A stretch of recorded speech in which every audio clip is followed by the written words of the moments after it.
Good evening, Bahamas. I'm Vonique Toot, and you're tuned into NB12, the Weekend Edition, broadcasting from Cable 12 Studios on Robinson Road. Coming up tonight in news, local casino operators call for updated laws to hopefully bring in more millions. Sandals officials shed more light on financial difficulties at their Emerald Bay resort. The Chinese embassy opens its new chancery. Plus, the former prime minister says the government can only blame itself for S&P's negative outlook. We've got those stories and so much more coming up. MB12 Weekend starts right now.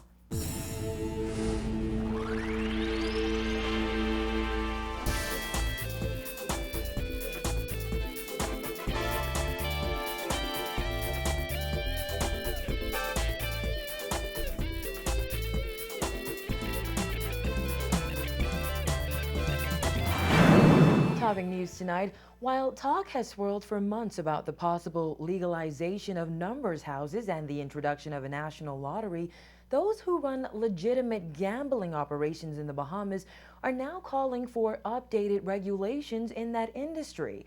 They say it could pour hundreds of millions of dollars into our economy in a relatively short time. Juan McCartney reports.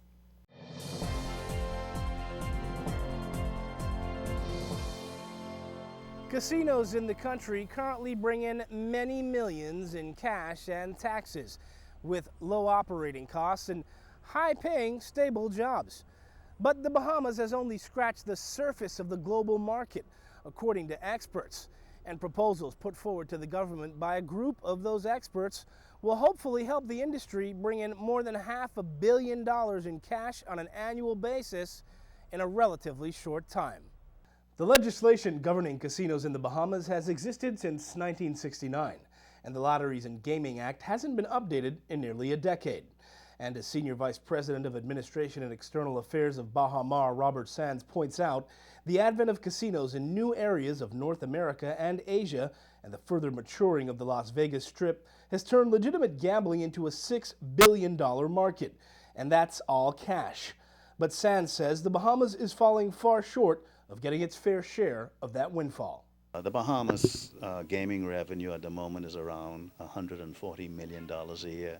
You have jurisdictions that are doing billions of dollars a year. We're not suggesting that we're going to get to the billions of dollars, but certainly if we can put the Bahamas in a position to quadruple its gaming revenue by the product offerings and the adjustments of certain game offerings and the leveling of the playing field, we would be in a much more competitive position to be able to sustain a gaming environment and propel the Bahamas as a recognizable gaming jurisdiction. Sands, along with top members of the Casino Association Committee, a subdivision of the Bahamas Hotel Association, set off for Las Vegas this weekend to attend the Global Gaming Expo, one of the largest events of its kind in the world. A preview of the committee's recommendations was made public in an op-ed yesterday. When we interviewed Sands, he noted that in the next couple of years, 4 major casinos will be in operation in the Bahamas, located in Baha Mar, Atlantis, Resorts Bimini Bay, and the Grand Lucayan. Add that to the projected doubling capacity of LPIA in the next year, and for a country struggling to find new forms of revenue, the prospects of capitalizing on gaming potential are irresistible. The whole issue of private salons, non-contiguous gaming floor spaces, the elements of technology, the whole issues of competitive games that are being offered, the potential of consideration for internet gaming in jurisdictions where they are allowed, some staffing options in terms of dual rating to allow for the training of existing operational staff, the whole question of vetting, the enhancement of and the deepening of credit offerings. Sands also spoke about how swiftly the modernization of gaming regulations could reap rewards. If we are able to put a number of these best practices in place, we can be able to see the growth in revenue almost immediately. And certainly with the coming online of the Bahama Casino, the proposed casino in Bimini, some overhaul of the casino in Grand Bahama Island, the the return to revenue levels could be a very, very quick, certainly within a year of operation of the Bahama Casino. Sands also stressed the need for liberalization of credit, better debt collection, revision of junket standards, and efficient resolution of patron disputes. Though there was widespread discussion of industry reform in the Casino Association Committee's proposal, there was no mention of the contentious issue of Bahamians being allowed to gamble in casinos.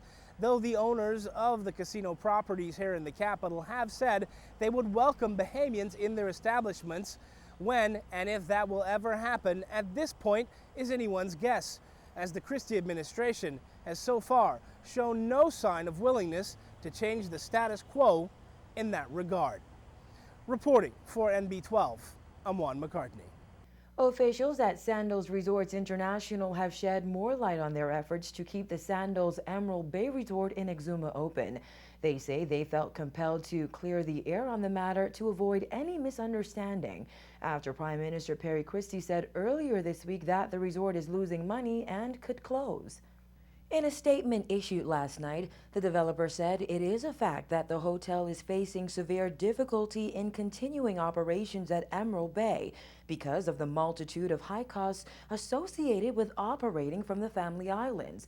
Officials cited high utility costs, limited airlift to Exuma, the continuing need to subsidize airlift, high fuel and transportation costs, as well as a series of costs associated with overcoming what the developer calls a limited pool of trained professionals on the island.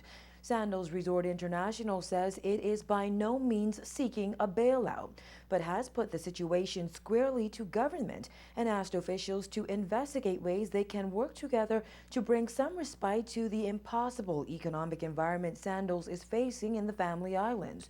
So far, the developer says it is encouraged by government's response. Sandals Emerald Bay Resort employs 600 people. The People's Republic of China has been making major moves in the Bahamas over the past few years, and a symbol of the special relationship between China and the Bahamas can now be seen on Shirley Street. Paige McCartney covered last night's opening of China's new chancery and filed this report.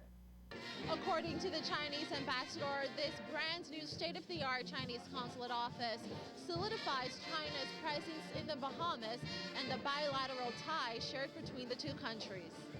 The Chinese flag is now hoisted over the new 23,000 square foot facility on Shirley Street, which consists mainly of office and entertaining spaces, a visa hall, and apartment spaces for employees. At the ribbon-cutting dedication ceremony Friday evening, Prime Minister Perry Christie called the new consulate office a symbol of the strengthening relationship between the People's Republic of China and the Bahamas. He said he appreciates the Chinese government's confidence in the Bahamas, especially in these economic times, by investing so heavily in the country. Now, he said, as a further demonstration of a strengthening bond, the government is currently considering ways to make travel between the two countries easier. As of this week, my government is exploring the possibility of a visa waiver agreement proposed by the People's Republic of China, which would enable citizens of both our nations holding valid passports and valid Canadian, British, American, or Schengen visas to travel seamlessly to our respective countries. Christie said he hopes the future brings more proof of close ties between the two countries, mirroring the contributions China has already made to the Bahamas. The opening of this new Chancery building introduces a new chapter into Sino-Bahamian relations. With this physically permanent diplomatic presence, we trust that the roots of our friendly relations and work in the international arena will grow only deeper. We reflect fondly on the visit of the foreign minister made last October, the highest level visit from China to the Bahamas to date, and the completion and handover of the Thomas A. Robinson National Stadium in February of this year as visible and tangible proof that the relationship between our two countries is more significant now than ever before. On May 23rd, China and the Bahamas celebrated 15 years of diplomatic ties. Chinese Ambassador Hu Shan reiterated China's commitment to fostering continued cooperation with the Bahamas. China is fully committed to establishing new, equal, and more balanced global development partnership, willing to strengthen friendly cooperation with the Bahamas and other members of the international community, and work together and cooperate sincerely to address global challenges and foster common development. The Chinese government had been renting an office space on Village Road for the past 10 years. It now boasts a sleek homestead that was built with solar panels on the roofs for energy efficiency. Ambassador Hu Shan said China looks forward to continued development in the Bahamas. The China-Bahamas relationship is becoming increasingly close through the meticulous care of state leader and the numerous friendly personnel from both countries. Now we can see more frequent people-to-people exchange at different levels and continuously expanding of cooperative sectors between China and the Bahamas.